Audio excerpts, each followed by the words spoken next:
नमस्कार, आदाब।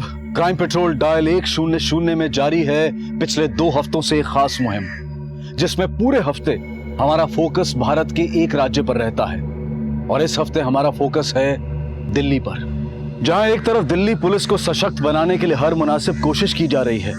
हर गली हर नुक्कड़ को सुरक्षित रखने के लिए सीसीटीवी कैमरास लगाए जा रहे हैं ताकि दिल्ली वासी चैन की नींद सो सके। वहीं दूसरी तरफ उसी दिल्ली शहर में अपराध अपना पता खोज ही निकालता है।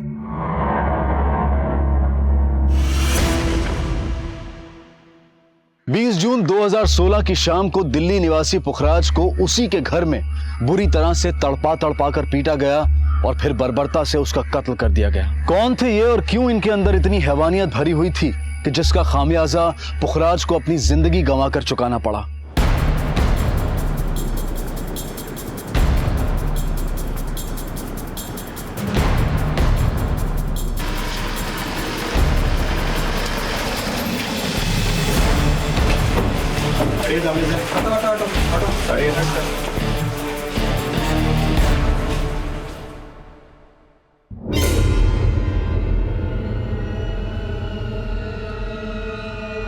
चौधरी, घर चेक करो।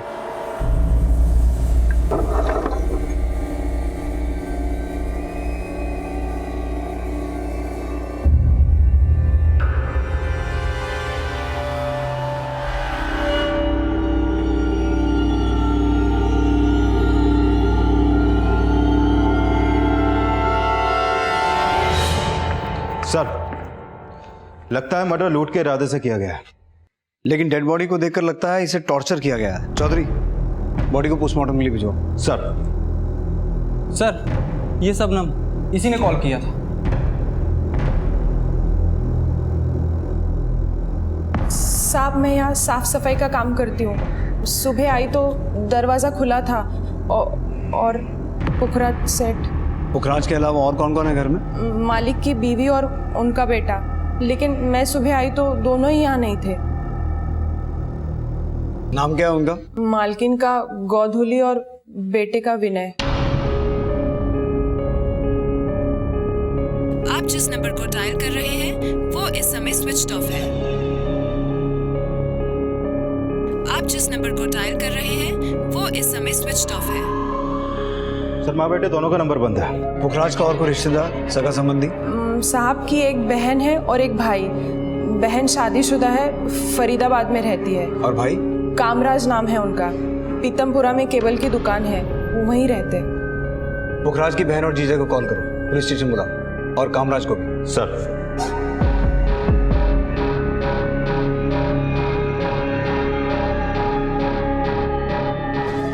कल रात किसी को पुखराज के घर आते जाते देखा था आपने?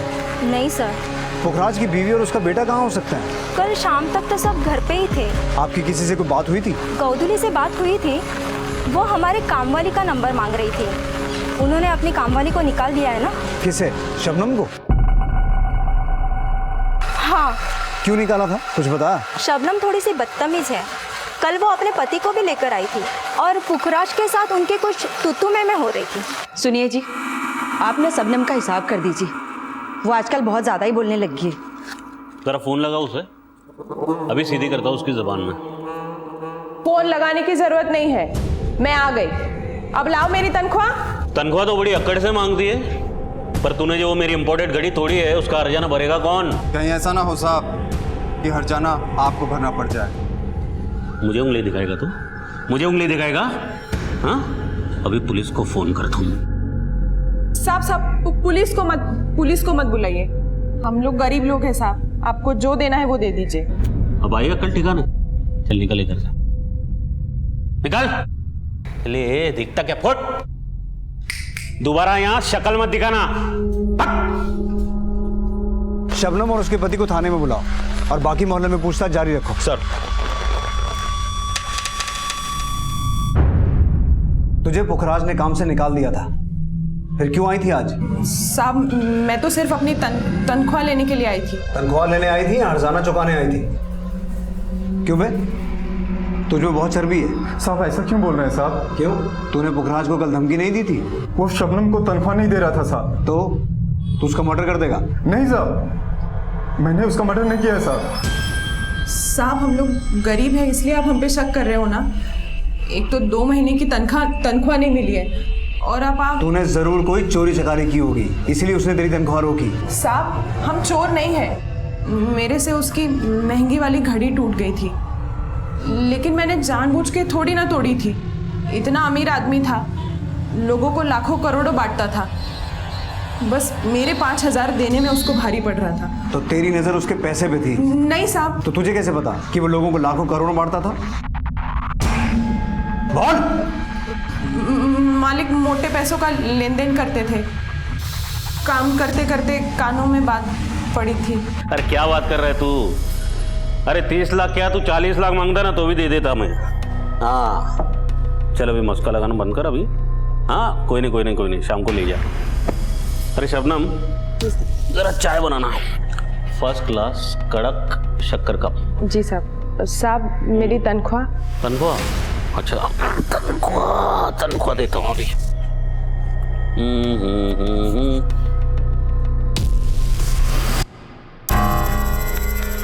साहब पूरी तनख्वाह दीजिए ना, बहुत जरूरत है। पूरी जी? हाँ देख मिनट, आज कौन सा वार है? बुधवार। अगले गुरुवार को लेके जाना, ठीक है? साहब लेके चाय बनाना शबनम, बहुत सर पकड़ के रखा है। जा बना, अदरक डालना भूलना मत। हाँ जा।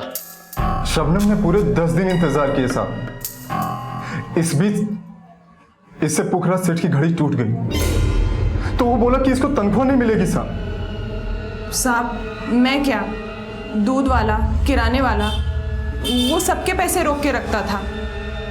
एक नंबर का कंजूस आदमी था वो। हम क्या, उसकी बीवी और बेटा भी परेशान थे उसके। उसकी बीवी को वो मारता भी था। तुझ पे हाथ उठाएगा? अपने बाप पे हाथ उठाएगा? हाँ साले, तुम्हें हाथ ना काबू में रखना, अच्छा नहीं होगा।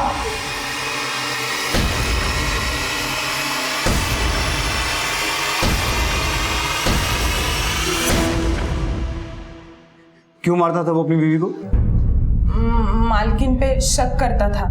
कैसा शक? उन्हें शक था कि शायद मालकिन का उनके भाई के साथ कोई चक्कर। कामराज से? हाँ साहब, पर उनका बेटा हमेशा माँ को बचा लेता था। मुझे तो लगता है वो माँ बेटे ने मिलके ही कुछ किया होगा, और आप खामखा हम दोनों पे शक कर रहे हो। शबनम का बयान क्रॉस वेरीफाई करो। सर मैं कामराज की दुकान पे गया था, लेकिन उसकी दुकान पे ताला लगा है। मैंने आसपास के लोगों से पूछताछ की, लेकिन कुछ खास पता नहीं चला।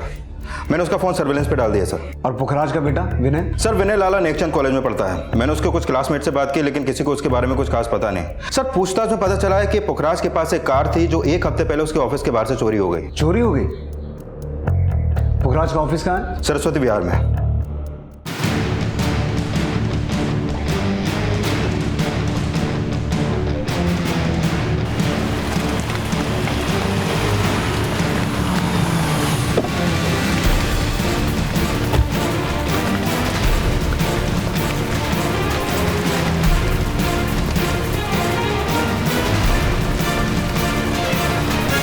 ताला तोड़ो। सर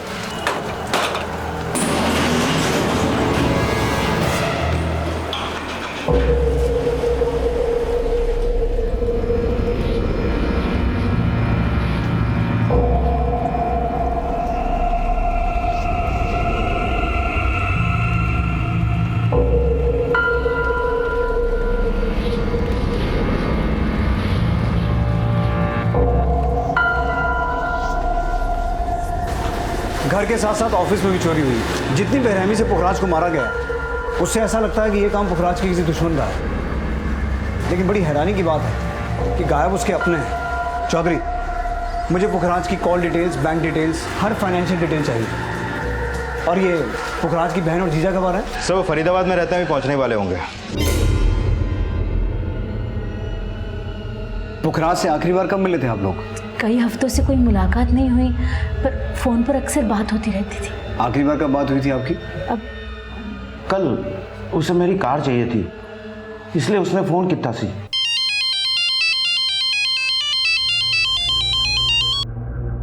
की गल है साले साहब, सवरे सवरे नु कैसे याद आ गई? अरे जीजा जी, भगवान को सुबह सुबह क्या, हर वक्त याद करना चाहिए। और सही में आप तो मेरे लिए भगवान से भी बढ़कर हो जीजा जी। मक्खन मत लगा, बोल किस लिए फ़ोन किया सी? अच्छी सी डील करने जा रहा हूँ, बड़ी बढ़िया डील है। तो अगर आपकी वो लक्की वाली गाड़ी मिल जाती तो डील पक्की हो जाएगी। फिर मैंने साढ़े ड्राइवर नु कार लेके उसके घर भेज दिया और शाम का उसका थैंक यू का मैसेज भी आया। हमने सुना है कि पुखराज को लगता था कि गोधुली और कामराज के बीच कुछ चल रहा था, ये सच है? नहीं जी, उसे गलतफहमी थी। तो फिर गोधुली और कामराज है कहाँ? और विनय, आपको क्या लगता है इन सब के गायब होने का पुखराज के मर्डर के साथ कोई कनेक्शन हो सकता है? सर हमें खुद समझ में नहीं आ रहा है।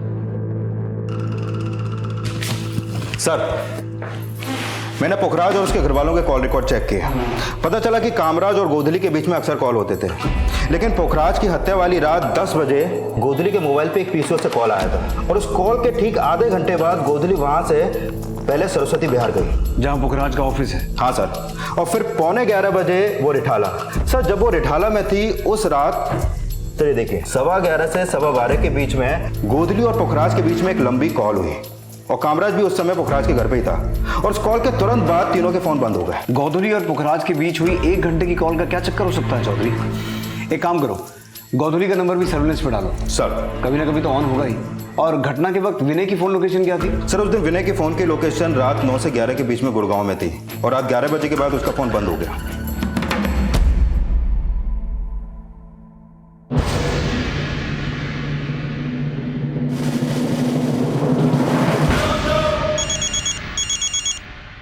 विनय, विनय उठ। विनय, ये ले तेरा फोन है, बात कर। सर, विनय गुड़गांव के एक फार्म हाउस में था अपने फ्रेंड्स के साथ। मैंने उसे वहां से बुलवा लिया है। सर, मेरे फ़ोन की बैटरी चली गई थी सर। बैटरी तो तेरी भी गोली लगती है। ड्रग्स लेता है क्या? नहीं सर, बस बियर पी थी कल। बाप को मार के जश्न मना रहा था वहां? मार के पापा को? सर क्या कह रहे हैं आप? बेटा तमाशा मत कर, तेरे बाप का मर्डर हुआ है और तू नहीं किया है। नहीं सर, मैं मेरे पापा को क्यों मारूंगा सर? अगर तूने अपने बाप को नहीं मारा तो तेरी माँ मार के भाग गई? नहीं सर, मम्मी ऐसी नहीं है सर। तो तेरी मम्मी है कहाँ? देखिए, मुझे कुछ नहीं पता आप क्या कह रहे हैं सर, मुझे कुछ समझ नहीं आ रहा है। सुना है तेरे पापा ने मेड, दूध वाले, किराने वाले सबके पैसे रोक के रखे थे? हाँ सर, पापा सबके पैसे रोक के रखते थे। तो फिर क्या लगता है इनमें से कोई है जो तेरे पापा को मार सके? सर, मुझे कुछ समझ नहीं आ रहा है आप क्या कह रहे हैं सर। और किस किस के पैसे रोक के रखे थे पुखराज ने? सर, पापा के पास तो मेरी कॉलेज की फीस भरने तक के पैसे नहीं थे। इन लोगों के पैसे कहाँ से देते? सर बस पापा बड़ी बड़ी बातें करते थे, लेकिन असली में कुछ नहीं था उनके पास। गले की चेन, घड़ी सब नकली पहनते थे, पर बताते असली थे। पापा, कल से कॉलेज शुरू हो रहे हैं, फीस भरनी है। अरे छोड़िए फीस वीस के चक्कर, इतना पढ़ के करना क्या है तुझे? क्लर्क बनना है क्या? अबे तो बिजनेसमैन का बेटा है, बिजनेसमैन का, समझा? चल आज से मेरे साथ काम पे लग जा। आपके पास पैसे नहीं है क्या पापा? अबे किस भूतने वाले के पास पैसा नहीं है बे? हाँ, मैं ना तेरी कॉलेज खरीद सकता हूँ। आप कॉलेज बाद में खरीदेगा पापा, अभी मुझे फीस के पैसे दीजिए, मुझे आगे पढ़ना है। पढ़ना है तुझे? सही में पढ़ना है? हाँ ठीक है, जहाँ मैं पढ़ा था ना वहाँ तुझे पढ़ा था। पता है कहाँ?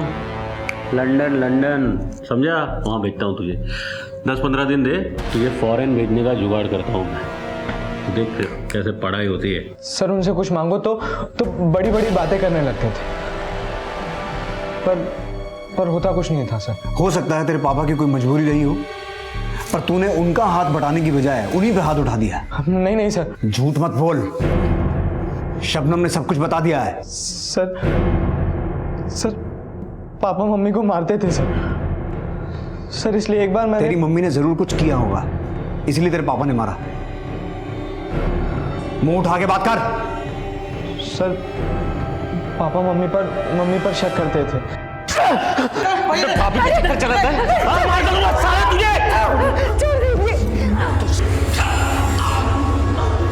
चाचा लगी तो नहीं? लगे ज्यादा नहीं, कितना खून बह रहा है।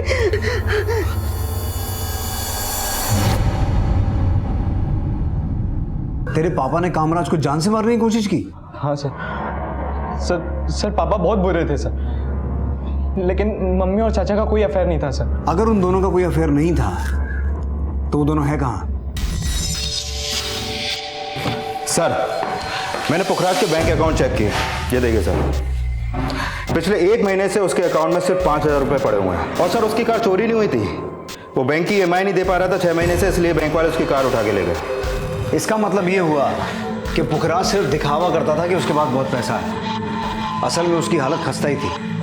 और चौधरी, मुझे शुरू से यही लग रहा है कि पुखराज की हत्या लूट के इरादे से नहीं, बल्कि उससे किसी ने अपनी दुश्मनी निकाली है। और गोधुली और कामराज दोनों का एक साथ गायब होना इस तरफ इशारा कर रहा है कि उन्होंने पुखराज के दिए हर घाव का बदला लिया और जो हाथ लगा वो लेके भाग गए। हम सब अपनी आर्थिक स्थिति को छुपाते हैं, लेकिन पुखराज सिर्फ अपनी आर्थिक हालत को छुपा ही नहीं रहा था, बल्कि अपने झूठ से उसे उल्टा भी दर्शा रहा था। लेकिन वो क्या वजह थी जो पुखराज को ऐसा करने पर मजबूर कर रही थी, ये जानना पुलिस के लिए बेहद जरूरी था। और इस कत्ल के मकसद को समझने के लिए पुखराज को समझना उससे भी ज्यादा जरूरी था, क्योंकि अब तक इस केस से जुड़ी हर बात का सच हैरत से भरा हुआ था। और ऐसी चौंकाने वाली पुखराज की पोस्टमार्टम रिपोर्ट भी थी। सर, ये पुखराज की पोस्टमार्टम रिपोर्ट, हत्या का समय रात 12 बजे के आसपास और हत्या की वजह heart failure. Heart failure? Yes sir, Pukhraj को इतना टॉर्चर किया गया कि हार्ट फेलियर की वजह से उसने अपना दम तोड़ दिया और तार का फंदा बाद में डाला गया। सर, पोस्टमार्टम के मुताबिक उसका गला तब कटा जब वो पूरी तरीके से मर चुका था। इसका मतलब ये हुआ कि दुश्मनी इतनी गहरी थी कि दुश्मनी निकालने वालों ने एक निढाल लाश के गले में अपनी नफरत का फंदा डाला।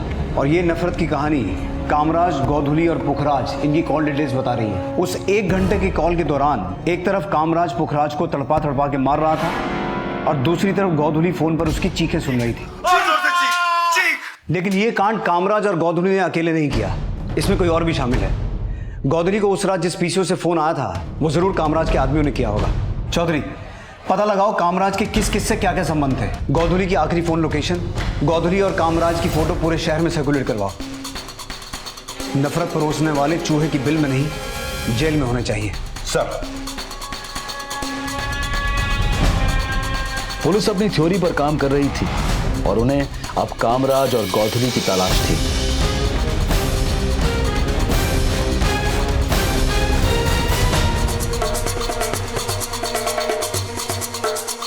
लेकिन फिर कुछ ऐसा हुआ जिसने इन थ्योरीज के सारे समीकरण बदल दिए। हाँ चौधरी,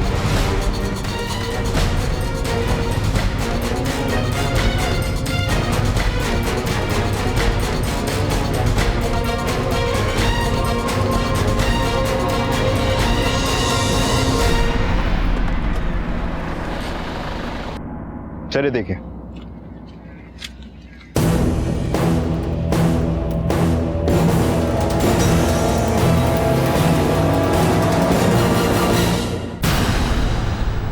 बॉडी को पोस्टमार्टम के लिए भिजवाओ, घर वालों को इन्फॉर्म करो और आरटीओ से पता करो ये गाड़ी किसकी है। सर,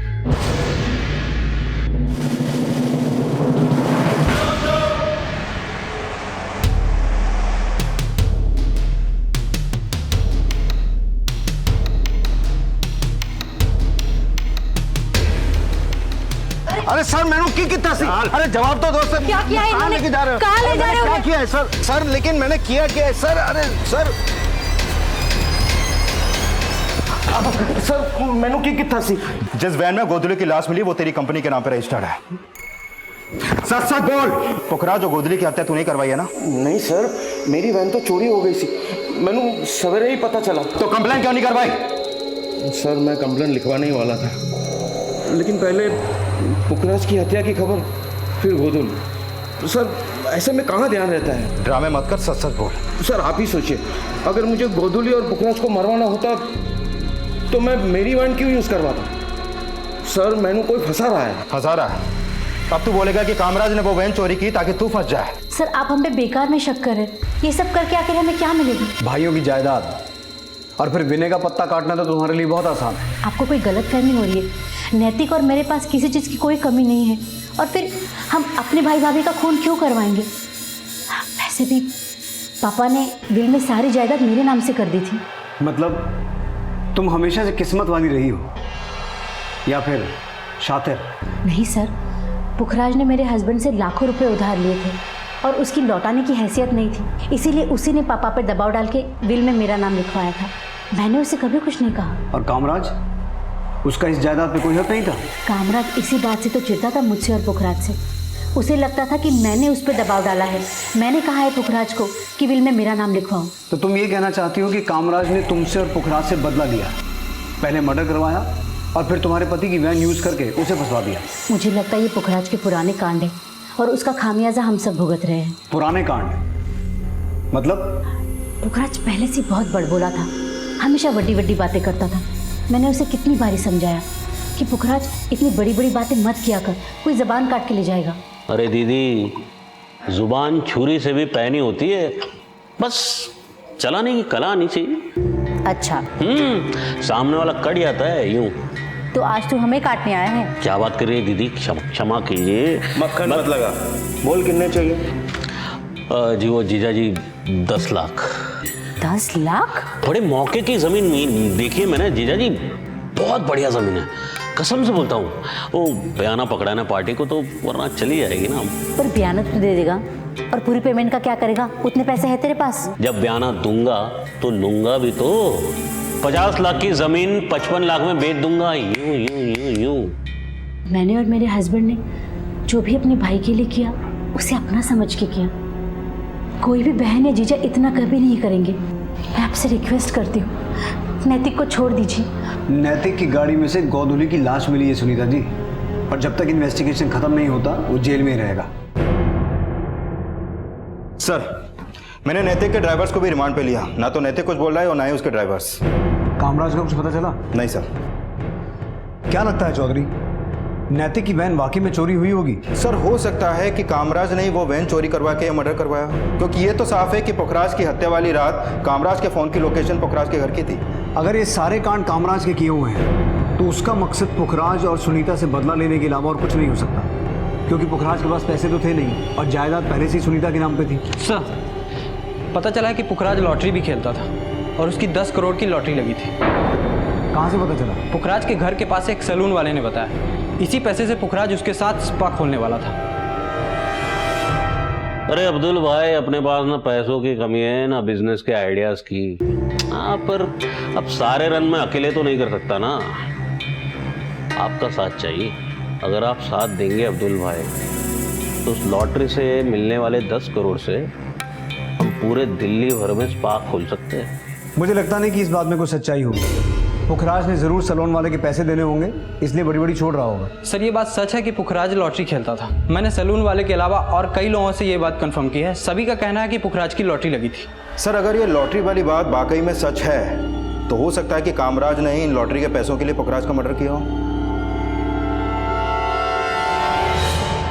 बड़ी सोच, बड़े सपने और बड़ी बड़ी बातें, और उन सब को साबित करने के लिए बड़े से बड़ा झूठ बोलने में भी पुखराज एक बार भी नहीं कतराया। पर क्या इस झूठ के बीच में कहीं कोई एक सच भी छुपा था? क्या वाकई में उसकी लॉटरी लगी थी और कहीं से अचानक आए ये पैसे ही कहीं उसकी मौत का कारण तो नहीं बन गए थे? इस बात का अंदाजा लगा पाना बहुत मुश्किल था, क्योंकि पुखराज का किरदार इस केस को सॉल्व करने में सबसे बड़ी रुकावट था, और जो खुलासे इस केस में हो रहे थे वो भी इस केस को कम नहीं उलझा रहे थे। सर, गोधली की पोस्टमार्टम रिपोर्ट, गोधली को तो पुखराज से भी ज्यादा टॉर्चर किया गया है सर। हत्या से पहले उसके साथ रेप भी हुआ है, और हैरानी की बात यह है सर कि गोधली की हत्या का समय पुखराज की हत्या के समय से भी मैच होता है। इसका मतलब 1 घंटे लंबी कॉल जो गोधली और पुखराज के बीच हुई, उसमें पति पत्नी एक दूसरे की चीखें सुन रहे थे। जिस तरीके से पुखराज के साथ टॉर्चर किया गया और गोधली के साथ रेप हुआ, कुछ समझ में नहीं आ रहा। क्या वाकई में इसमें पुखराज की फैमिली का हाथ हो सकता है? सर, पुखराज कामराज पे ऐसी तो शक नहीं करता होगा। हो सकता है कि कामराज की अपनी भाभी पर बुरी नजर हो। तभी तो पुखराज ने कामराज को जान से मारने की कोशिश की। सर कामराज सिर्फ पुखराज से ही नहीं बल्कि गोदली से भी बदला लेना चाहता था, और ये हो सकता है कि ये टॉर्चर लॉटरी के उस 10 करोड़ रुपए का पता लगाने के लिए किया गया हो जो पुखराज ने कहीं पे छुपा के रखे होंगे। लेकिन जिस पैमाने पर यह कांड हुआ है उसमें सिर्फ फैमिली एंगल को ही ढूंढना हमारी बहुत बड़ी भूल हो सकती है, क्योंकि पुखराज के बारे में अभी तक जो कुछ भी सामने आया है उससे ये बात साफ है कि उसके और भी कई दुश्मन होंगे जिनसे हमारा अभी तक सामना ही नहीं हुआ। इस पुखराज से जुड़े हर एंगल को हमें अच्छे से खंगालना होगा। पुखराज के कॉल डिटेल्स के आधार पर पुलिस ने उसके बिजनेस के पुराने साथियों और प्रतिद्वंदियों से पूछताछ की। सर पुखराज धंधा नहीं दादागिरी करता था। हम पार्टी के पास 2% कमीशन लेते हैं लेकिन वो 3% कमीशन लेता था। फिर भी लोग उसी के पास जाते थे, हमारे पास नहीं आते थे। ऐसा क्यों? क्योंकि पार्टी को धमकी दिलवाता था। मैं तो उसे दूर से ही राम राम करता था जी। पुखराज के साथ में धंधा करना मतलब अपने पैर पे कुल्हाड़ी मारने जैसा है। मतलब?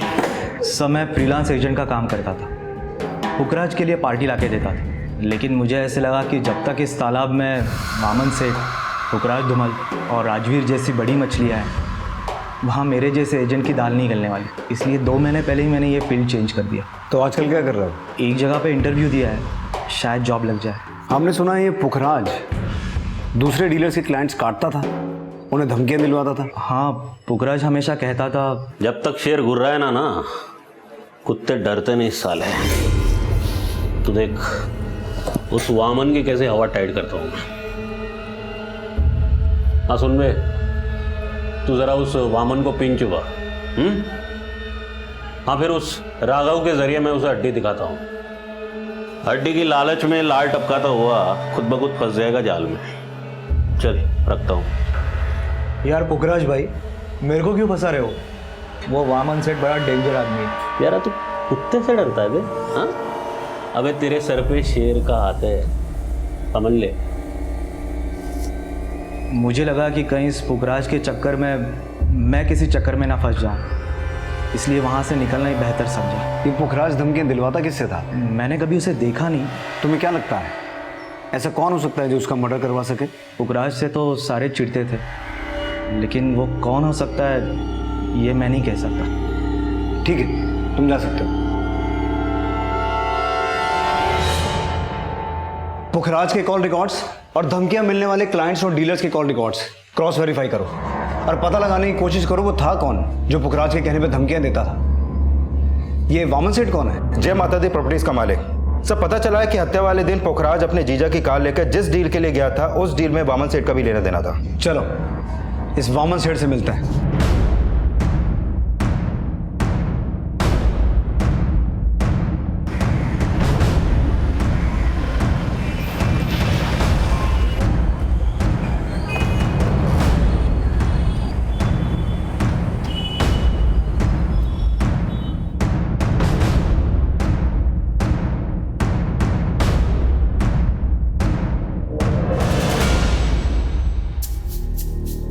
पुखराज मुझसे डील करने नहीं मुझे बेवकूफ बना रहा था, लेकिन मैं उसके झांसे में आया नहीं। क्या झांसा दे रहा था वो? नरेला में किसी एनआरआई की कोई जमीन है, नकली पेपर्स दिखा के बोल रहा था एनआरआई पार्टी उसकी है। उसे लगा मैं बेवकूफ बन जाऊंगा। तो तुम उससे ज्यादा चालाक हो। पुखराज जैसे जालसाज से बचने के लिए चौकन्ना रहना जरूरी है। पुखराज से तो खैर सारे ही चौकन्ने रहते थे, लेकिन यही बात समझ में नहीं आ रही कि दुश्मनी निकाली किसने। वो मैं नहीं हूं, तो वो जो कोई भी है उसका मुझे कोई अंदाजा नहीं है।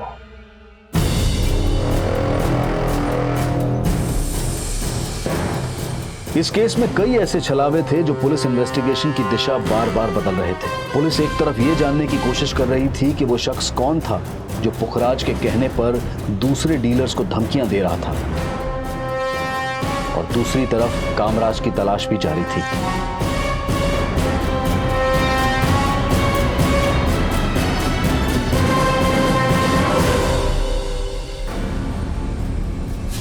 सर मैंने पुखराज की पूरी हिस्ट्री चेक किया। पता चला कि 7 साल पहले वो डीडीए में एम्प्लॉय था। घूस लेते हुए पकड़ा गया और उसके बाद उसे सस्पेंड कर दिया गया। सर डीडीए में रहते हुए वो सारे 2 नंबर के काम वामन सेठ के लिए करता था। मैंने पता किया कि वामन सेठ और पुखराज के बीच में एक अनऑफिशियल पार्टनरशिप भी थी। सस्पेंड होने के बाद उसका वामन से बहुत झगड़ा हो गया और तभी वामन ने उसके ऊपर एक केस कर दिया। कैसा केस? ये देखिए सर। 7 अगस्त 2008 को पुखराज नशे की हालत में गैर कानूनी हथियार लेकर वामन के ऑफिस गया और उसे ब्लैकमेल किया। क्या यहाँ पर? अबे अपना हिस्सा लेना है और क्या। जब तक तू डीडीए में था ना, मुझे तेरी जरूरत थी। अब तू मेरे कोई काम का नहीं। चल निकल यहां से।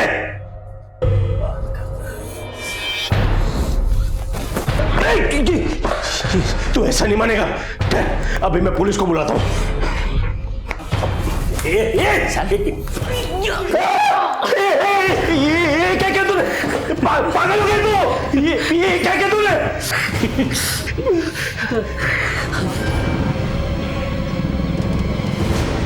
पुखराज मेरा पार्टनर नहीं था, वो जबरदस्ती मेरे गले पड़ गया था। उसे उसके किए की सजा मिल गई। 7 साल पहले की सजा या? समझता हूं। 7 साल पुरानी दुश्मनी को इस मर्डर से जोड़कर आप यहाँ इन्वेस्टिगेशन करने आए हैं। लेकिन 7 साल पुरानी दुश्मनी की जड़ें अभी तक मौजूद थी और तुम्हारे बीच जो चूहे बिल्ली की रेस चल रही थी उसकी खबर है हमें। हम जब पिछली बार मिले थे तुमने उस केस के बारे में नहीं बताया। उस वक्त आपने जो भी सवाल पूछे थे मैं उसके जवाब दे दिया। तो अब भी जो पूछ रहा हूँ वो बता दो। पुखराज के मर्डर में तुम्हारा ही हाथ है ना? हवा में तीर छोड़ने को कोई फायदा नहीं है। कोई ठोस सबूत हो तो बोलिए।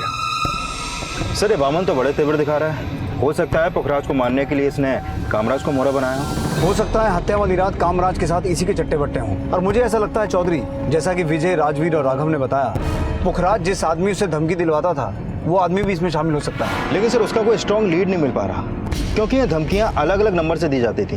कॉल रिकॉर्ड्स में कुल 25 नंबर हैं जो इन धमकियों से जुड़े हो सकते हैं, लेकिन ज्यादातर नंबर या तो चोरी के हैं या फेक आइडेंटिटी देकर खरीदे हुए सिम। उन सभी नंबर्स को दोबारा क्रॉस वेरीफाई करो। उनमें कोई ना कोई नंबर तो ऐसा होगा जिसके जरिए हम उस तक पहुंच सकते हैं। सर, थोड़ी देर पहले कामराज ने विनय के मोबाइल पे एक पीसीओ से फोन किया था। जिस एरिया में ये पीसीओ है तुम लोग अभी वहां जाओ तुरंत। कामराज को पकड़ने का ये मौका हाथ से निकलना नहीं चाहिए। सर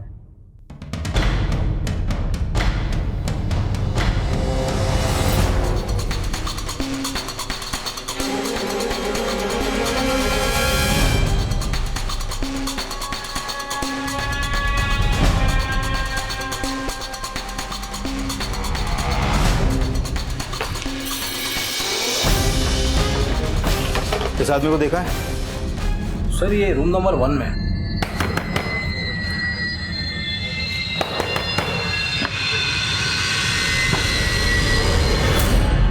चल बात क्या सर? चल। मैंने कुछ नहीं किया। आप लोग कहाँ ले जा रहे हो सर? सर मैंने कुछ नहीं किया सर। मैं बेकसूर हूँ सर। मैंने कुछ नहीं। बेकसूर होता तो भागता नहीं। सर अगर नहीं भागता तब भी आप मुझे कसूरवार ही समझते।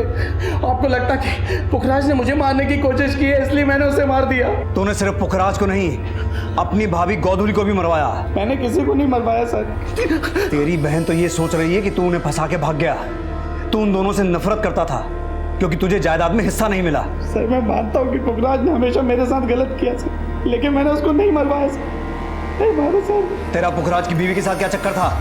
सर पुखराज जानबूझकर मुझ पे आरोप लगाता था और वो चाहता था कि मैं उस घर पे ना हूँ जिस घर पे मेरा भी हिस्सा है। तो फिर हत्या के समय तो पुखराज के घर पे क्या कर रहा था? मैं वहाँ नहीं था सर। कॉल डिटेल्स में साफ साफ लिखा हुआ है कि हत्या के समय तो वहीं था। क्या कर रहा था वहाँ? नहीं सर मैं वहाँ नहीं था। मेरा फोन वहाँ था सर। जब पुखराज मुझे मारने की कोशिश कर उसके बाद मैंने गोधली को फोन किया उस रात, तो गोधली ने बताया कि मेरा फोन वहाँ रह गया है। अगर मैं उस रात वहाँ वापस जाता तो पुखराज फिर बात का पतंगड़ बना देता, इसलिए मैं अगली सुबह गया। और जब मैं गया तो उसकी लाश देखी तो मैं वहाँ से भाग गया।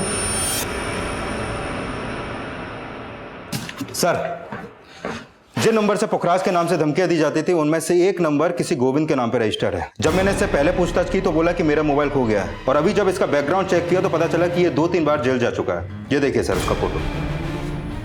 बुलाओ इसको। बोल किस किस को धमकी देता था? सर मैं किसी को धमकी नहीं देता था सर। सर मेरे फोन का तो मिसयूज किया गया सर। जब तक ये सच ना बोले धुलाई करो इसकी। सर प्लीज बोल। सर मैंने चेक किया तो पता चला कि जब पुखराज को 2 साल की कैद हुई थी तब गोविंद तिहाड़ जेल में ही था। मतलब पुखराज और उसकी पहचान जेल में ही हुई होगी। लेकिन सर गोविंद के अलावा पुखराज के साथ जेल में एक और आदमी था जो जेल से निकलने के बाद पुखराज के साथ काम कर रहा था। कौन? सर मुझे नहीं पता कि गोविंद पुखराज के लिए धमकी देता था या नहीं। मैं तो ईमानदारी से धमकियां गोविंद नहीं तू देता था। गोविंद के साथ मिलके तूने जो कांड किया है वो हमने गोविंद से उगलवा लिया है। अब तू साफ साफ बोलेगा या अपने तरीके से उगलवाएं? सर मैं वो सर मेरी और पुखराज की मुलाकात पहले जेल में ही हुई थी। भाई आपने बताया नहीं, आप बाहर करते क्या थे? मैं बाहर ना लोगों के सी काटता था। भाई मेरा सी मत काट देना। अरे क्या बात कर रहा है यार, तो भाई है मेरा। बैठ।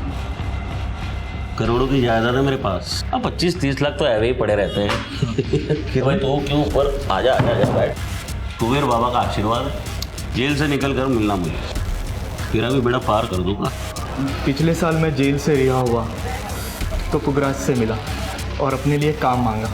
अरे टेंशन ना ले भाई, क्यों पाल रहा है? पुखराज ना यारों का यार है। मैं पुखराज के कहने पर लोगों को धमकाया करता था।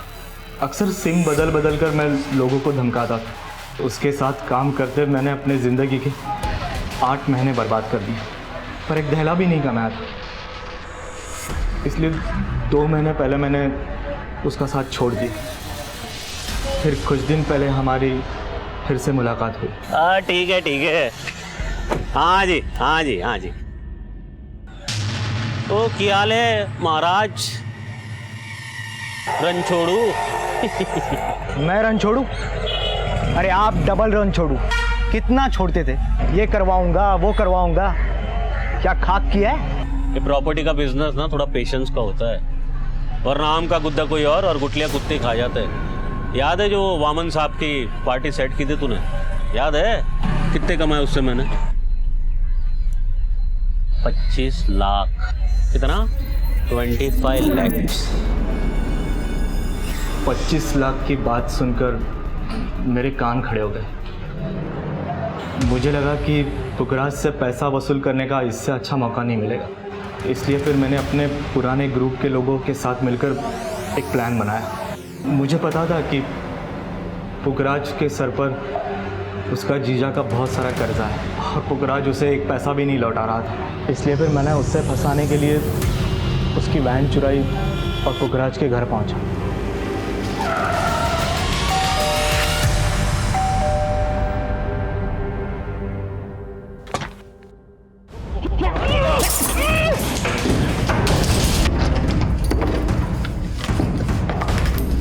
बहुत ढूंढने पर भी उसके घर में मुझे सिर्फ 8,000 रुपये मिले और थोड़ा बहुत सोना, और कुछ नहीं था वहाँ पर। पैसा दुकान पर भी नहीं मिला।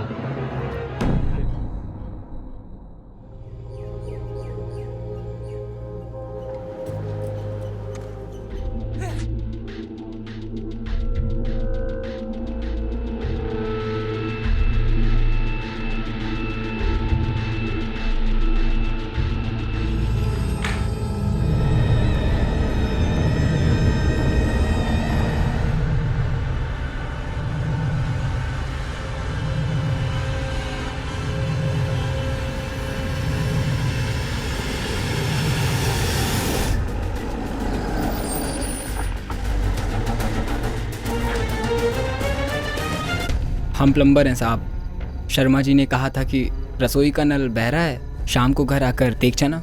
तो वही देखने आया था साहब। दरवाज़ा खुला था तो अंदर आ गया साहब। अंदर आके देखा तो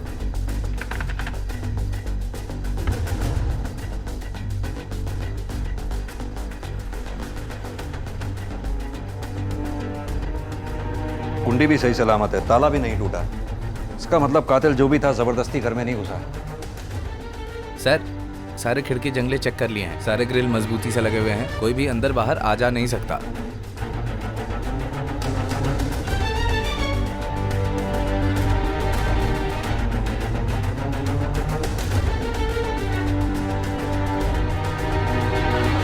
रास्ता दीजिए।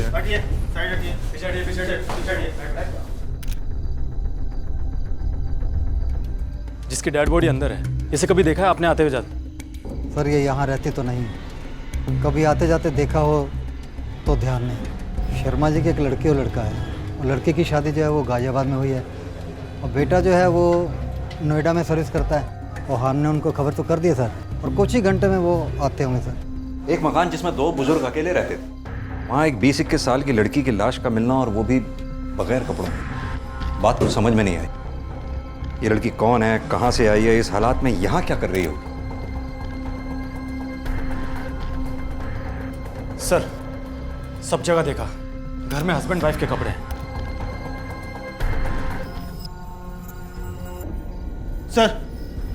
सर अंदर एक अलमारी है, अलमारी के अंदर तिजोरी है जो खुली पड़ी है। सर हैरानी की बात यह है कि किसी ने उसे छुआ तक नहीं, सिवाय टीवी के। मतलब सर? रिमोट बेड पे पड़ा है, और सामने स्टैंड पे चारों तरफ कोई गर्द नहीं जमी हुई, और स्टैंड के पीछे वाले बीचों बीच हिस्से में गर्द जमी हुई है, जो ये शो करता है कि टीवी को स्टैंड से हटे हुए ज़्यादा वक्त नहीं गुजरा है। टीवी गायब है। एक बात समझ में नहीं आई, कोई टीवी चुराने के लिए 3-3 कत्ल क्यों करेगा? और जिस तरह से बॉडीज को चाकुओं से गोदा गया है, मुझे तो ऐसा लगता है कातिल ये इंश्योर करना चाहता था कि कोई भी जिंदा ना बचे। जनाब, एक आदमी की जेब से निकला है।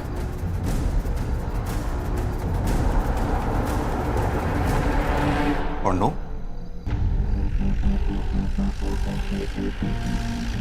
मोहल्ले में कोई ऐसा जिनसे इनकी दुश्मनी हो? No sir. Chauhan sir, Mr and Mrs Sharma की और इस लड़की की कॉल डिटेल्स निकलवाओ। सर कुछ ना कुछ हाथ जरूर लगेगा। लेकिन सर लड़की का फ़ोन मिसिंग है, उसका हैंडबैग भी नहीं है। मैं बाकी इन दोनों की कॉल डिटेल्स निकलवाता हूँ। ओके। सर पोस्टमार्टम रिपोर्ट, इसमें कुछ खास नहीं है। लड़की के साथ रेप का भी कोई एविडेंस नहीं मिला, लेकिन हाँ सर, उसके हाथों पर कुछ खास किस्म के निशान मिले, जैसे कि किसी ने उसे कस के पकड़ा हो। लेकिन उसके बदन पर कपड़े भी नहीं थे, रेप भी नहीं हुआ था उसका, यानी कपड़े उसने अपनी मर्जी से उतारे थे। सवाल ये उठता है क्यों और किसके लिए? सर शर्मा की जेब से कॉन्डोम का पैकेट मिला था, इसका मतलब कहीं दोनों के बीच में कुछ हो सकता है। लेकिन चौहान, मिस्टर शर्मा लड़की को उस वक्त घर पर क्यों बुलाएंगे जब मिसेस शर्मा घर पर ही थी? एनीवेज, वो लड़की के बारे में कुछ पता चला? नहीं सर, अभी नहीं। सर उस लड़की के जो कपड़े हमें वहां से मिले थे, उसके पॉकेट से रसीद मिली है। लेकिन इस पे कुछ नाम तो लिखा नहीं हुआ। एक काम करो, टेलर के पास जाओ, उससे पूछताछ करो ये किसकी है रसीद। Okay sir. और सर शर्मा के बेटा बेटी भी हॉस्पिटल पहुंच चुके हैं। ठीक है, आओ चौहान। Okay sir.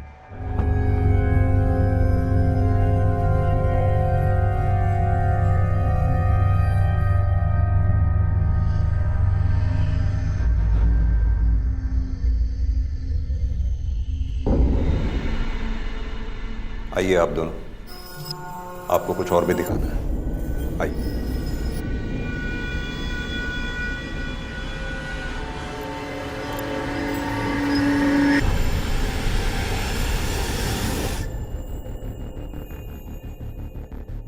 पहचानते हो इसे? कौन है ये? इसकी डेड बॉडी आपके पेरेंट्स की डेड बॉडी इसके साथ ही मिली थी, और जब ये हमें मिली थी इसके बदन पर एक भी कपड़ा नहीं था। हम नहीं पहचानते इसे। पहचानते नहीं या बताना नहीं चाहते? हम ऐसा क्यों करेंगे? क्योंकि हो सकता है इसका रिश्ता आपके पापा के साथ हो और आप इसे छुपाना चाहते हो। हम कुछ नहीं जानते इसके बारे में। बॉडीज कब मिलेंगी? कल शाम तक। सर इन लोगों के रिएक्शन ऐसे नहीं लग रहे थे जैसे नॉर्मल बच्चों के अपने माँ बाप की लाश को देखकर होते हैं। चौहान, जिस तरह से लड़की की लाश उनके पेरेंट्स की लाश के साथ मिली है, शायद इसलिए। ऐसे हालात किसी भी बच्चे के लिए एम्बैरेसिंग हो सकते हैं। सर कहीं ऐसा तो नहीं कि मिस्टर शर्मा और उस लड़की के बीच का रिलेशन इन दोनों को पता चल गया और इन दोनों ने ही मिलकर? मैं भी वही सोच रहा हूँ, लेकिन अगर ऐसा है भी तो भी इस लड़की के बारे में पता लगाए बिना हम इस केस में आगे नहीं बढ़ सकते।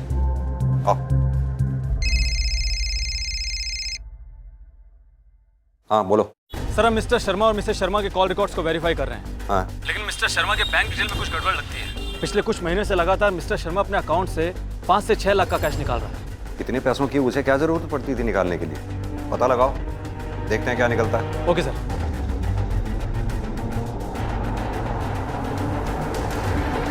पुलिस के लिए यह बहुत ही चौंका देने वाला और उलझा देने वाला केस था। देश की राजधानी दिल्ली की एक पॉश कॉलोनी के एक घर में उन्हें 3 लाशें मिली थी। इनमें से 2 लाशें उस बुजुर्ग दंपत्ति मिस्टर और मिसेस शर्मा की थी जिनका वो घर था और जो वहां अकेले रहते थे, और तीसरी लाश थी एक 20-21 साल की लड़की की कोई नहीं जानता था कि वो कौन थी, कहां से थी और शर्मा के साथ क्या कर रही थी। और सबसे बड़ा सवाल यह था कि उसके बदन पर कपड़े क्यों नहीं थे, और क्या इस बात का इन हत्याओं से कोई संबंध था।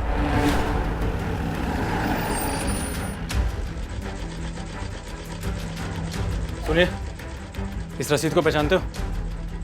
हाँ साहब, ये तो मेरी ही दुकान की है। कस्टमर का नाम नहीं है इस पर, बता सकते हो किसको दी थी?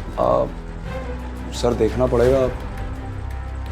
ये रसीद हमें इस लड़की के पास से मिली है, पहचानते हो इसे? ये लड़की अक्सर शर्मा जी के घर आया जाया करती थी, और आपका घर शर्मा जी के घर के ठीक सामने है। ऐसा कैसे हो सकता है कि आप लोगों ने इसे कभी देखा ही ना हो? सर, उस दिन मैं छत पे जब कपड़े सुखा रही थी तब मैंने इस लड़की को आते हुए देखा था।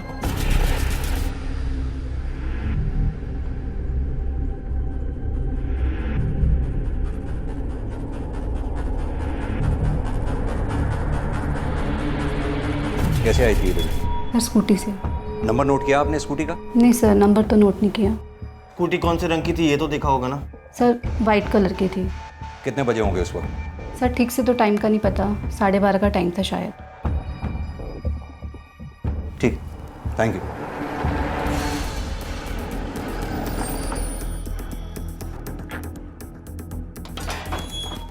सर, अगर वो लड़की स्कूटी पे यहाँ आई थी तो वो स्कूटी हमें बरामद क्यों नहीं हुई? चौहान, अकेला टीवी ही गायब नहीं हुआ है, स्कूटी भी गायब हुई है। लेकिन ऐसा हो कैसे सकता है? दो लोग टीवी जैसी बड़ी चीज लेकर स्कूटर पर सवार होकर और बीच मोहल्ले में से निकल जाएं और किसी की नजर तक ना पड़े।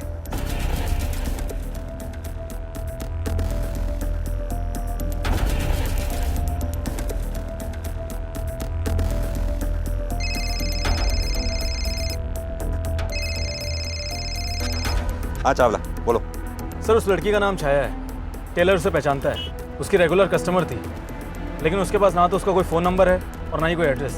अच्छा, यानी लड़की उसके आसपास ही कहीं रहती या काम करती होगी। एक काम करो, उसकी फ़ोटो की कॉपीज निकलवाओ और थाने से कुछ लोग बुलवा कर आसपास के एरिया में पूछताछ करवाओ। आई एम श्योर ज़रूर कुछ ना कुछ हाथ लगेगा। Okay sir. चौहान, आओ।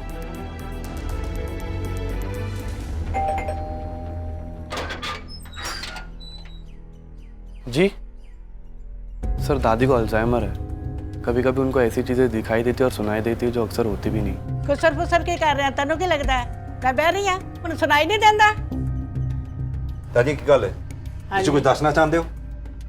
मैं अपने बेटे से फोन पे बात कर रही थी, दो लड़के आए सामने के घर से टीवी लेके स्कूटी पे चले गए। कितने बजे होंगे उस वक्त? टाइम नहीं पता सर। मुझे नहीं लगता इन्होंने कुछ देखा होगा सर।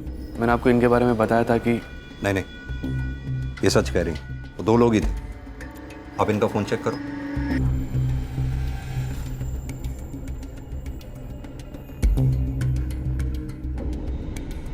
जी सर, कल दोपहर को इन्होंने मेरे डैडी से बात की थी। कितने बजे? एक 19 से 23 के बीच में। दादी जी, उनके चेहरे देखे थे आपने? शक्ल कैसी थी, मतलब उनकी? जवान मुंडे थे, टोपी पहने थे, चेहरा नहीं देखा। ठीक है दादी, धन्यवाद।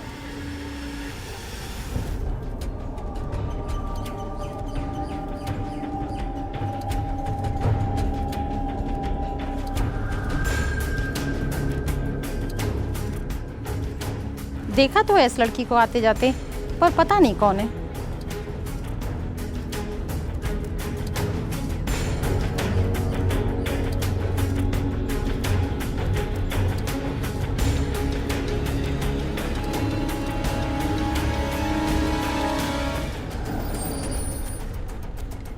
अब तक पुलिस को लगने लगा था कि हो ना हो इस लड़की छाया की लाश पर कपड़ों का ना मिलना, इस बात का कोई ना कोई संबंध इन हत्याओं से जरूर था।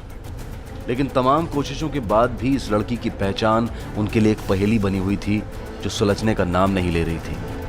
लेकिन मैंने किसी को नहीं देखा सर। ठीक से याद करो बेटा, उस दिन एक लड़की आई थी व्हाइट कलर की स्कूटी पे, जिस पर थोड़ी देर बाद दो लड़के निकले थे यहाँ से।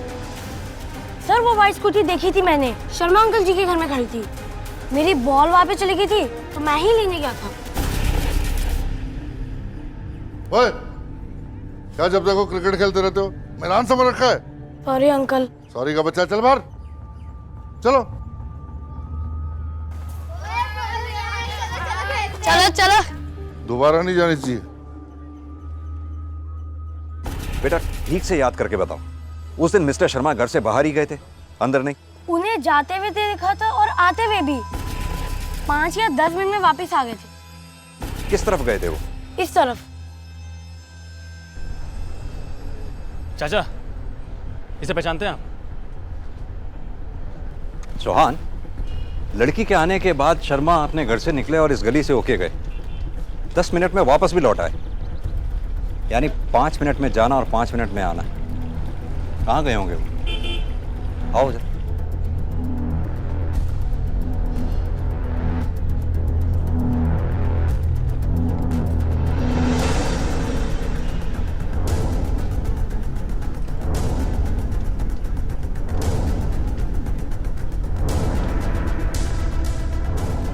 हाँ सर, शर्मा जी कल आए हुए थे। क्या लेने आए थे वो? सर कॉन्डम लेने आए थे।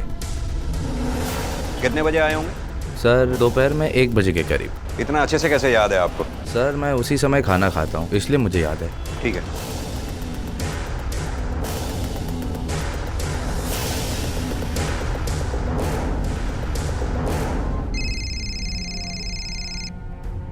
हेलो सर, उस लड़की का एड्रेस मिल गया है, यहीं पास ही में रहती है।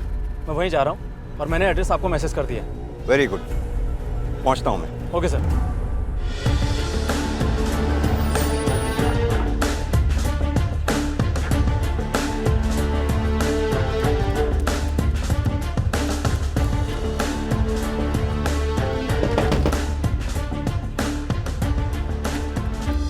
हाँ जी। छाया यहीं रहती है? जी हाँ, किराएदार है मेरी, लेकिन इस वक्त वो घर पे नहीं है। कल से लौटी नहीं वो। क्या बात है? इसी कमरे में रहती है, मतलब रहती थी। अकेली रहती थी वो यहाँ? जी। कहाँ काम करती थी? किसी ब्यूटी पार्लर में, नॉट प्लेस में। कोई स्कूटी थी उसके पास? हाँ थी ना, एक सफेद रंग की स्कूटी थी, उसी से आया जाया करती थी वो। नंबर होगा उसका आपके पास? हाँ। देंगे हमें? हाँ हाँ श्योर। अच्छा, कहाँ की रहने वाली थी वो और कितने समय से रह रही थी यहाँ? वो बरेली की थी और तकरीबन 1.5 साल से यहाँ रहती थी। बरेली का एड्रेस चाहिए होगा। वो रेंट एग्रीमेंट में होगा, मैं अभी लाती हूँ। प्लीज। चावला, चौहान।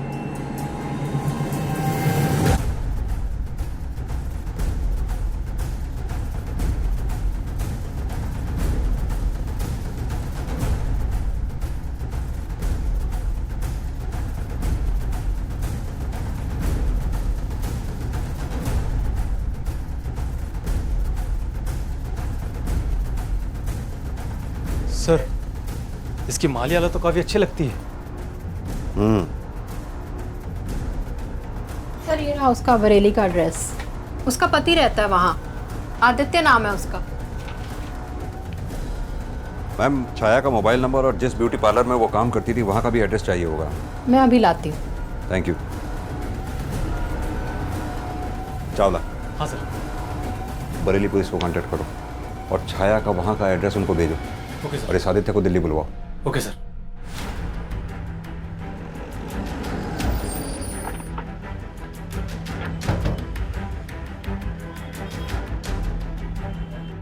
एक साल पहले थी वो यहाँ पर, सिर्फ 3 महीने के लिए। उसके बाद वो काम छोड़कर चली गई। क्यों? पता नहीं, कुछ बताया नहीं उसने। उसके बाद आपने उसे कभी देखा? नहीं, वो आया करती थी यहाँ एज अ कस्टमर, पर जब वो यहाँ काम किया करती थी तब ना उसके पास पैसे होते थे ना ढंग के कपड़े होते थे। लेकिन जब वो यहाँ एज अ कस्टमर आने लगी तब उसके पास महंगे महंगे कपड़े थे, महंगे महंगे ट्रीटमेंट्स लेने लगी। ऐसा क्या करने लगी थी वो? वही तो मैंने उससे पूछा। फिर उसने बताया कि वो कुछ इंश्योरेंस का काम कर रही है। अंकल और आंटी बहुत अच्छे थे सर, दोनों ही फाइनेंशियल एडवाइजर थे। मैंने भी कई इंश्योरेंस पॉलिसी करवाए थे उनसे।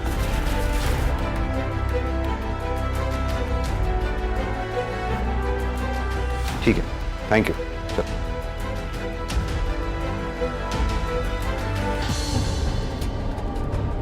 सर कहीं ऐसा तो नहीं कि छाया ने मिस्टर शर्मा के साथ कोई नया काम शुरू किया हो? वैसे भी वो फाइनेंशियल एडवाइजर थे, हो सकता है इसी सिलसिले में वो उनके घर आती जाती है। हो सकता है, लेकिन छाया की लाश का शर्मा के घर पर बगैर कपड़ों के मिलना और छाया के साथ साथ शर्मा का भी कत्ल होना, कोई कनेक्शन नहीं बैठ रहा है। स्कूटी के बारे में कुछ पता चला?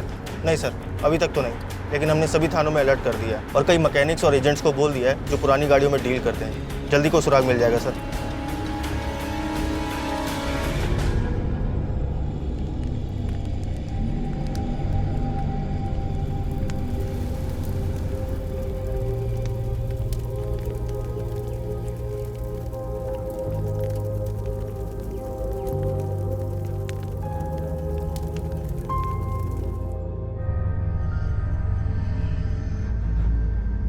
आपके घर से एक लड़की की लाश मिली थी जिसके बदन पर एक भी कपड़ा नहीं था।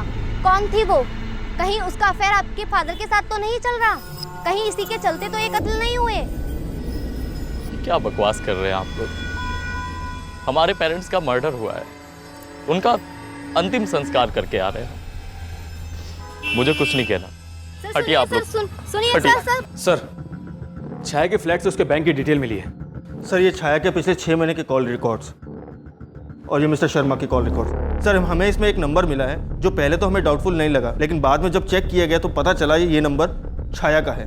सर, छाया के बैंक की डिटेल और मिस्टर शर्मा और मिसेस शर्मा की डिटेल से मैच हो रहा है। जब मिस्टर शर्मा या मिसेस शर्मा के अकाउंट से कोई बड़ा कैश निकला है, उतना ही कैश सेम डेट पर छाया के अकाउंट में डिपॉजिट हुआ है, जो कि मंथली 5 से 6 लाख के बीच है। एक बात तो तय है कि छाया शर्मा के साथ मिलकर काम कर रही थी, लेकिन सवाल यह है कि छाया शर्मा के लिए ऐसा क्या कर रही थी जिसके लिए शर्मा उसको 5 से 6 लाख रुपए महीना इतनी बड़ी रकम दे रहा था। मान लिया जाए कि छाया शर्मा को असिस्ट कर रही थी, लेकिन शर्मा को तो कमीशन का चेक मिलता होगा, वो छाया को कैश में पेमेंट क्यों कर रहा था? ये तीनों मिलकर ऐसा कर क्या रहे थे? फाइनेंशियल का बिजनेस या कुछ और? वो क्या वजह थी जिसके लिए शर्मा छाया को हर महीने इतने सारे पैसे दे रहे थे? क्या उसके बदन से उतरे हुए कपड़ों का उसके बैंक अकाउंट में आने वाले पैसों से कोई संबंध था? इन सवालों के जवाब जानने के लिए पुलिस ने अपने जांच के दायरे को फैलाकर उसमें शर्मा के क्लाइंट्स को भी शामिल कर लिया। क्या पुलिस का यह कदम सही साबित होने जा रहा था? क्या इस जांच से कुछ ऐसा निकल कर आने वाला था जो इस पूरे मामले पर पड़े रहस्य के पर्दे को उठा देने वाला था?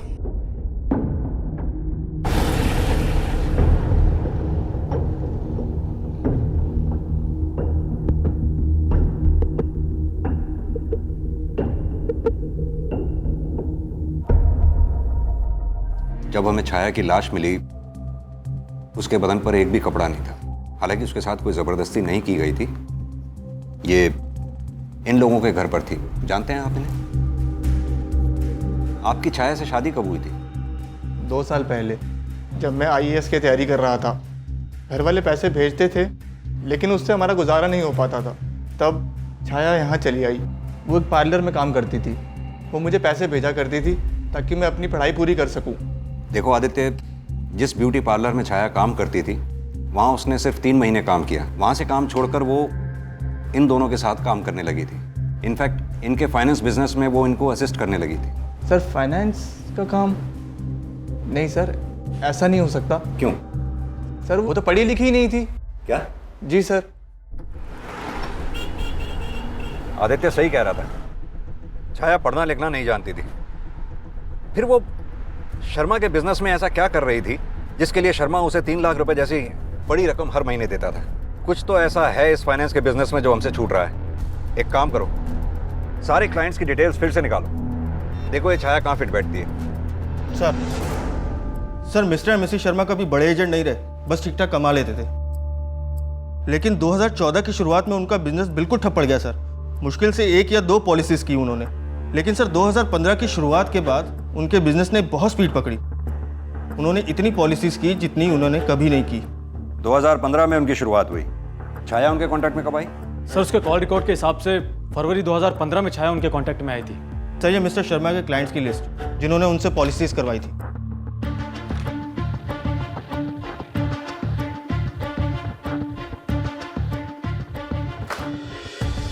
अब समझ में आ रहा है कि छाया शर्मा के लिए क्या काम करती थी और कैसे करती थी। हाँ, मैंने जो पॉलिसी ली है वो काफ़ी बड़ी तो है, लेकिन मैंने सोचा था कि अपनी सेविंग से कुछ निकाल कर या कहीं से मैनेज करके मैं प्रीमियम भर दूंगा। लेकिन सर पॉलिसी लेना कोई क्राइम तो नहीं है। मिस्टर शर्मा को अपना एजेंट अपॉइंट करने का डिसीजन मेरा अकेले का डिसीजन नहीं था, कंपनी के कुछ और सीनियर्स ने मिलकर ये डिसीजन लिया था। और वैसे भी एजेंसी बदलना कोई इलीगल तो है नहीं। It's not a breach for any law, right sir? ये कोई मजाक नहीं है, मर्डर का केस है, मर्डर का। अगर अपनी सलामती चाहते हो, सच सच बता दो कि असली मामला क्या है, वरना सच निकलवाने के और भी तरीके आते हैं हमें। सर, मैं आपसे कई बार कह चुका हूँ कि मिस्टर शर्मा का प्रपोजल हमारे पुराने एजेंट के प्रपोजल से कहीं ज़्यादा बेटर था। इसलिए मैंने अपनी कंपनी के फ़ायदे को देखते हुए मिस्टर शर्मा के प्रपोजल को अप्रूवल दे दी। तुम्हें क्या लगता है हमें नहीं पता कि वो तुमने पॉलिसी क्यों ली थी? ये ऐसे नहीं मानेगा चावला। बुलाओ इसकी बीवी को और बैठाओ इसके सामने, क्या क्या इसने हरकतें की थी वो पॉलिसी लेने के लिए। Okay sir. No sir, please मैं सब कुछ बताता हूँ। मैंने कुछ साल पहले एक छोटी सी पॉलिसी ली थी मिस्टर एंड मिसेस शर्मा से, तो उसी के सिलसिले में वो मेरे घर पर आए थे। अरे प्रतिभा देखो सही इसको एक बार। शर्मा जी, ऑलरेडी मैं आपसे एक पॉलिसी ले चुका हूँ। अरे मत लेना, खोल के देखो तो सही एक बार। हाँ समझे, नई असिस्टेंट है मेरी, खुश कर देती है, कस्टमर देख के पॉलिसी देती है। भाभी जी आ गई, भाभी जी आ गई। थैंक यू भाभी, चाय का शुक्रिया। और मैं दूसरे दिन मिस्टर शर्मा के घर चला गया। अरे आइए आइए प्रतीक बाबू, स्मार्ट लग रहे हो यार, हैं? अब आए पूरी तैयारी से।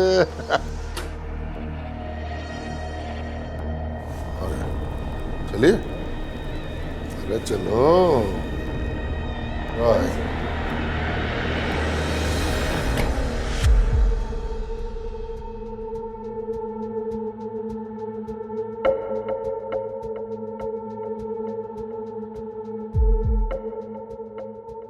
मुझे पता है सर, मेरा वो सब करना गलत था। मुझे उनके घर नहीं जाना चाहिए था। ये मेरी बहुत बड़ी गलती थी सर। लेकिन सर, मैं उनके मर्डर के बारे में कुछ नहीं जानता। मैं बेकसूर हूँ सर। प्लीज़ सर, मुझे जाने दीजिए। शर्मा और उसकी बीवी क्लाइंट को फांसने के लिए छाया को चारे की तरह इस्तेमाल करते थे। छाया को भी इससे कोई तकलीफ नहीं थी, उसे उसका हिस्सा मिल रहा था। तकलीफ थी तो फिर किसे, और वो भी इतनी कि उसने छाया के साथ साथ शर्मा और उसकी बीवी तीनों का कत्ल कर दिया। सर, इतनी तकलीफ तो एक ही आदमी को हो सकती है, छाया का पति आदित्य। सर, हो सकता है उसने छाया के बारे में सब पता लगा लिया हो और गुस्से में आकर उसे मारा या मरवाया हो। सर, हरीश और अनुजा भी ऐसा कर सकते हैं, क्योंकि सेम रीजन उन पर भी लागू होता है। उन तीनों को बुलाओ, मैं उन्हें खुद इंटेरोगेट करूंगा। जी सर। सर, आप हम पे शक कर रहे हैं। मैं नोएडा में रहता हूँ, मेरी बहन गाजियाबाद में। यहाँ पर हमारे माँ बाप क्या कर रहे हैं हमें कैसे पता होगा? सर, मैं नौकरी करने के बजाय पढ़ाई कर रहा हूँ, क्योंकि मुझे अपनी काबिलियत पर भरोसा है। और अगर मुझे पता होता कि वो इस तरह पैसे कमा रही है तो मैं उसके पैसे को बिल्कुल हाथ नहीं लगाता। तुम्हारी बीवी 18 महीने से दिल्ली में रह रही थी। वो कहाँ रह रही थी, कैसे रह रही थी, एक बार देखने नहीं आए? क्यों? मैं तो चाहता था सर, लेकिन छाया मुझे मना कर देती थी। कहती थी अपनी पढ़ाई पे कंसंट्रेट कर। मुझे नहीं पता था वो ये सब क्यों कर रही थी। सर, ना तो अंकित आपसे झूठ बोल रहा है और ना मैं। हम दोनों नहीं जानते थे कि हमारे मम्मी पापा ऐसा कोई काम कर रहे हैं। मैं तो खुद शर्मिंदा हूँ कि वो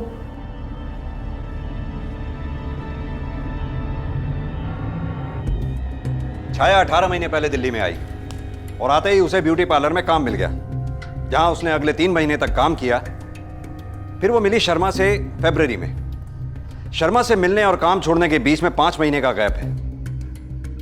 इन 5 महीने में उसने क्या किया होगा?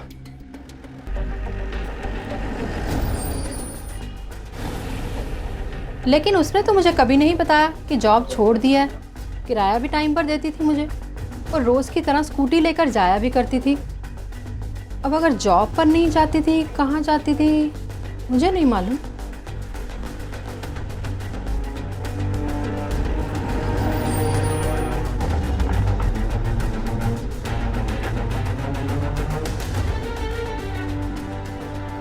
पता तो तब होता ना सर जब वो कुछ बताती। ना उसने कोई रीज़न दिया, ना कोई शिकायत की, बस बोला जॉब छोड़ना चाहती हूँ और जॉब छोड़ के चली गई।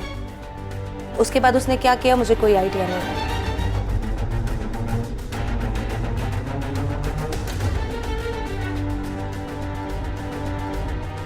छाया आप लोगों के साथ में काम किया करती थी। वो जैसी भी थी, जो कुछ भी करती थी, फिर भी किसी को उसकी जान लेने का हक नहीं। अगर आप लोगों को छाया के बारे में कुछ भी मालूम है तो मुझे बताइए। आपकी बताई हुई बात से छाया के कातिलों तक पहुंचने में हमें आसानी होगी। सर, मैं ज़्यादा कुछ तो नहीं जानती। उसके यहाँ काम छोड़ने के बाद 1 महीने पहले मैंने उसे उस लड़के के साथ देखा था।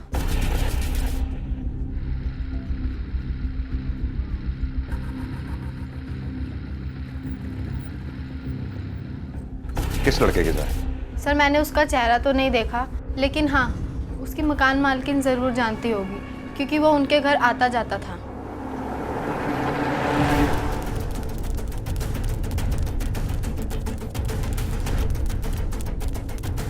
आपने इतनी बड़ी बात छिपाई हमसे? आपने हमें बताया क्यों नहीं कि छाया के साथ एक आदमी भी यहाँ रहता था? ये क्या कह रहे हैं आप? छाया यहाँ बिल्कुल अकेली रहती थी। हाँ, कभी कभी उसका पति आया करता था कुछ दिनों के लिए। पति? आदित्य? हाँ, मैंने बताया भी था उस दिन उसके बारे में। आपको हमारे साथ चलना होगा। आप कब से रह रही हैं? कुछ 15-20 साल से। सर, ये है आदित्य। ये आदित्य नहीं है। मैं नहीं जानती इसको, कभी देखा भी नहीं छाया के साथ। लेकिन यही आदित्य है, छाया का पति। लेकिन उसने खुद मुझे किसी और से मिलवाया था और कहा था वो है उसका पति आदित्य। जिस लड़के को छाया ने अपना पति कहकर आपसे मिलवाया था, उसका चेहरा तो अच्छी तरह याद होगा आपको। जी हाँ। स्केच आर्टिस्ट मिलवाओ। Okay sir. सर ये स्केच। इस स्केच को आसपास के सभी थानों में फैक्स कर दो और तुम इस स्केच को लेकर छाया जहाँ रहती थी उसके आसपास के एरिया में पूछताछ करो, क्योंकि अगर ये लड़का छाया के साथ उसके घर पर आता जाता था, किसी न किसी ने इसको जरूर देखा होगा। Okay sir.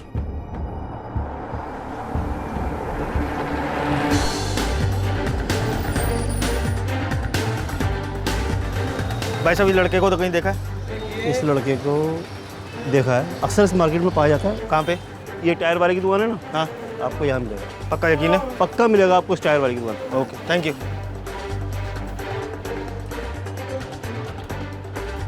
भाई साहब, इस लड़के को कहीं देखा है? हाँ जानता हूँ ना, यहीं बैठता है साहब। कहाँ मिलेगा? ये बाजू वाली दुकान के पास मिलेगा सर, उधर कहीं।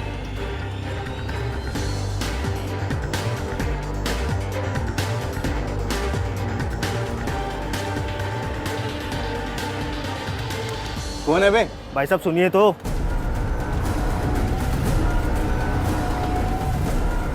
चल तुझे सैर करवाते हैं। सर जी मैंने क्या किया? सर जी, सर जी। और कितनी देर बिठा के रखेंगे सर जी? सर जी 3 घंटे हो गए हैं। बैठ। सर जी मैं सब कुछ बता चुका हूँ, जो बताया वो बिल्कुल सच है। चल फिर से बता सब कुछ। सर जी ये सच है कि हम दोनों का लफड़ा था। हम दोनों पति पत्नी की तरह रहते थे। सर जी वो मेरी ज़रूरतों का ख्याल रखती थी और मैं भी उसकी ज़रूरतों का ख्याल रखता था। लेकिन एक दिन उसने मुझसे रिश्ता तोड़ दिया। एक दिन वो आकर बोली कि वो शादीशुदा है और उसे बहुत बुरा लगता है कि वो अपने पति को धोखा दे रही है। सर जी लेकिन तब से लेके अब तक मैंने उसकी शक्ल नहीं देखी। सर जी इस मामले में मेरा कोई लेना देना नहीं है। सर छाया के कॉल रिकॉर्ड्स। सर इसमें इसका एक भी नंबर नहीं है। इसने उसे कभी फ़ोन किया ही नहीं। नहीं सर जी, मेरी तो उससे अक्सर बातें हुआ करती थी। सर जी जब हम दोनों साथ में थे तो हम रोज बात किया करते थे। सर जी उसका नंबर भी होगा मेरे पास, ये लीजिए। जॉन चेक करो। नहीं सर, ये नंबर छाया के नंबर से मैच नहीं कर रहा। नहीं सर जी, मेरी तो इस नंबर से बात हुआ करती थी। सर जी जब हम दोनों साथ में थे तो हमारी अक्सर बातें हुआ करती थी। तो इसका मतलब छाया के पास 2 नंबर थे। एक काम करो, इस नंबर की डिटेल्स निकलवाओ। सर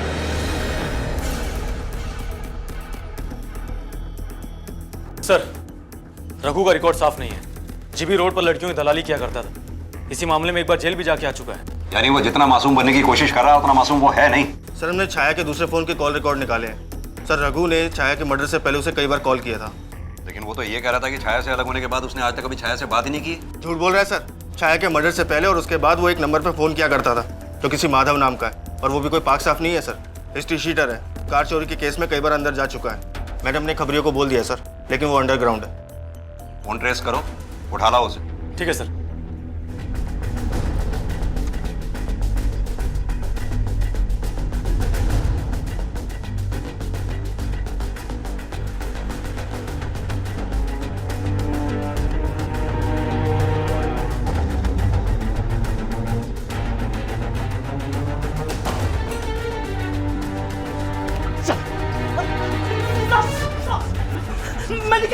तुझे क्या लगता है तुझे मालूम नहीं, मुजरिम की दौड़ चाहे कितनी भी तेज क्यों ना हो, खत्म जेल के दरवाजे पर ही होती है।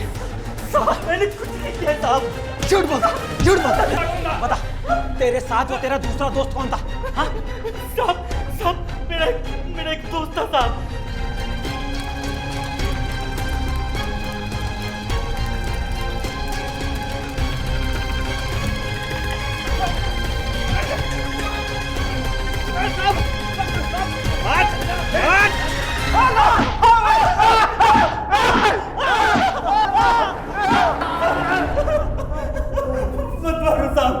मैं सब बताता हूँ साहब। चल शुरू से बता सब कुछ। हमें पता था साहब कि छाया धंधा करती है, इसीलिए हम उससे मिलने चले गए। एक से बात हुई थी ना? ये मेरा दोस्त है, ये अपना पैसा अलग से देगा। और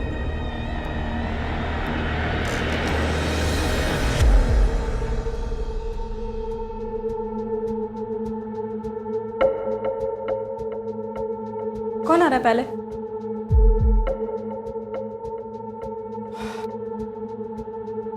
कॉन्डम लाया?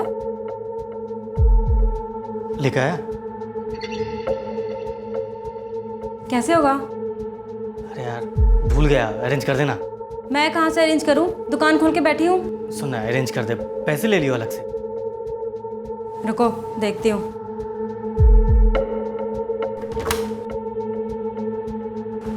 क्या अंकल, कैसे कैसे कस्टमर है, सामान लेके नहीं आते। पागल तो नहीं है साले? देखो कुछ अरेंज करो। हाँ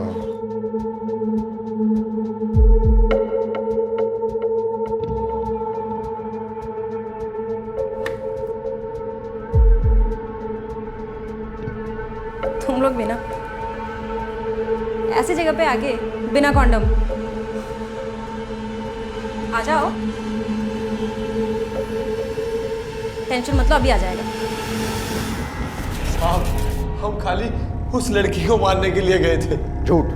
अगर तुम छाया को ही मारने गए थे तो उसे उसके घर पे भी मार सकते थे, फिर शर्मा के घर पे उसे मारने की क्या जरूरत थी? हमने यही सोचा था, लेकिन छाया किसी और जगह मिलने के लिए तैयार ही नहीं हो रही थी। उसने कहा कि उससे सभी ग्राहक यहीं मिलने आते हैं, इसलिए मजबूरी में हमें भी जाना पड़ा साहब। फिर हमने सोचा कि ठीक है, उसे उसी रूम में मारकर हम निकल जाएंगे, लेकिन तभी साहब शर्मा की बीवी सामने से आ रही।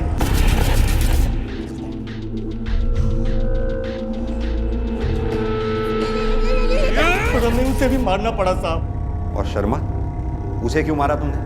वो तो घर पर नहीं था। फंस गए थे साहब, हम फंस गए थे। हम बुढ़िया को मारकर निकलने ही वाले थे कि देखा बाहर से बुड्ढे ने दरवाजा लॉक कर दिया। लॉक कर दिया बे। ये चारों तरफ से लॉक है क्या? ये तो किचन है बे। का दरवाजा?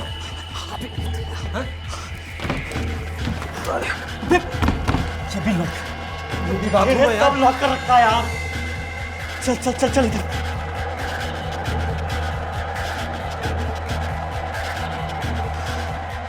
यार तो फंस गए यार, अब क्या करें? फिर हमें मजबूरी में वहीं रुककर इंतजार करना पड़ा था।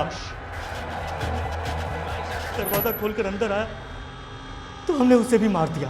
शर्मा ने भी बाहर से ताला इसीलिए लगाया होगा कि छाया और उसका क्लाइंट जब घर के अंदर हो तो कोई बाहर से आए और ताला देखकर लौट जाए। लेकिन छाया को क्यों मारा तुमने?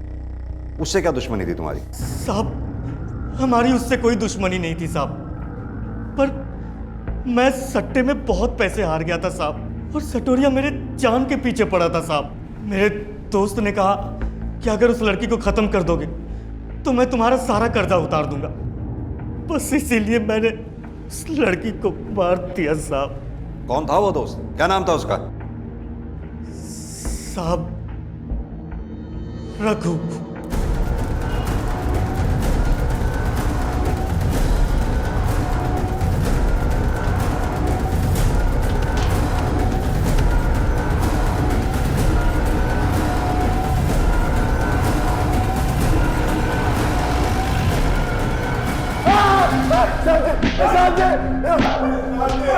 जॉन मैं तुम्हारे सामने बता सब कुछ बोल। साहब मैं सब बताता हूँ मैं। बोल। जब मैं छाया से मिला था ना तो उसके पास एक भी पैसा नहीं था। मैं लेकर आया उसको इस धंधे में, सब सिखाया सर जी, लेकिन वो मुझे ही छोड़कर उस बुढ़े शर्मा के साथ काम करने लगी। साहब जी उसने मुझसे बात करना भी छोड़ दिया, और जब मैंने उसको फोन मिलाया तो उसने बात करने की बजाय उस बुढ़े शर्मा को फोन पकड़ा दिया। अबे अच्छी तरह जानता हूँ मैं कौन है तू। जीबी रोड के तल्ले छाया मेरे साथ काम करती है। शर्मा जी बात तो सुनिए, पहले एक बार बात तो कराइए। खबरदार जो आज के बाद फोन किया तो।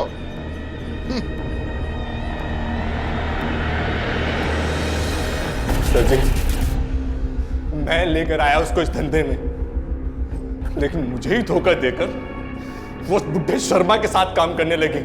मैंने सोच लिया था सर जी कि उसे खत्म कर दूंगा, इसलिए मैंने माथा और दिनेश को कस्टमर बनाकर भेजा उसे मारने के लिए। लेकिन सर एक बात समझ नहीं है, शर्मा को इतना सब करने की जरूरत क्या थी? बच्चे सेटल थे, अच्छा खासा कमा रहे थे, और फिर उनकी उम्र भी तो हो चुकी थी, उसके बावजूद ये सब। जॉन, लालच का कोई लॉजिक नहीं होता। लालच का वाकई कोई लॉजिक नहीं होता, लेकिन उसका रास्ता और मंजिल हमेशा तय होते हैं। छाया की कम वक्त में बहुत ज्यादा कमाने की चाहत और बहुत कुछ होते हुए भी और पाने की शर्मास की भूख ने उनकी जान ले ली। हालांकि जुर्म को लोगों की नजरों से छिपाए रखने के लिए उन्होंने पूरी सतर्कता बरती थी। छाया जिस्म फरोशी का एक काम सिर्फ शर्मास की निगरानी में किया करती थी।